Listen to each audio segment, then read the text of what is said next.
Nadreen मेरे नाल वही चारे ही मवला च है।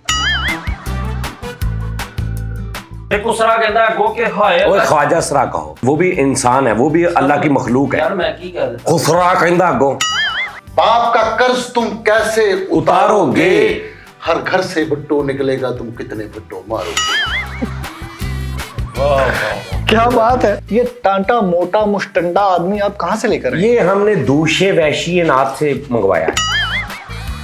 ते लाख लानत तेरे ते, ये शेर सराफ ओनू कुछ ना कह। दया कीजिए। अब देखिए उन्हें लाख लानत। अल है बस। लाख जो है ना, लाख वो हिंसा है, वो शायरी में इस्तेमाल नहीं हो सकता। हाँ कैसे, हाँ देखा कैसा है। बद इखलाक, बेअदब, बेमुराद, बद शऊर, बेहिस, बेगैरत, बेलियाकत, बेफैज, बेकदर, बेकयास, बेवुक्कत, बेमानी, बद मगज, बेसरोपा, बद नसीब, बेकार, बद वज़ा।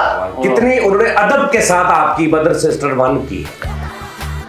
आखिरी ताड़े तो सही अल्लाह ने अजाब छड़िया। आके खा के सब चले जाते। हाय हाय हाय हाय। निकल के भी लैंड मोह सही। क्यों उन्होंने लोगों का पट्ठा नहीं बना, मेरा ब्याह का शौक मत्था नहीं पैदा। और जितना मर्जी कोई भी नाराज हो, आपने सिर्फ उनके कान में जाके कहना बिट बिट बिटेरे। सानू लोड़े खच जाई नु चलो तू आप खर्च होएगा, तेरा खानदान खर्च होएगा। बेटे प्यार बहुत करता बंदा। घटिया आदमी दे मुंह एडा अच्छा शेर वैसे। ताजी ना करया करो। बिट बिट बटेरे, बिट बिट बटेरे, बिट बिट बटेरे।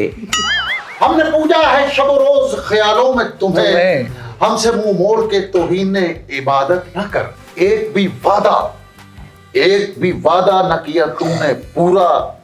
तररूरा रूरा रूरा तररूरा रूरा रूरा। वाह यार बहुत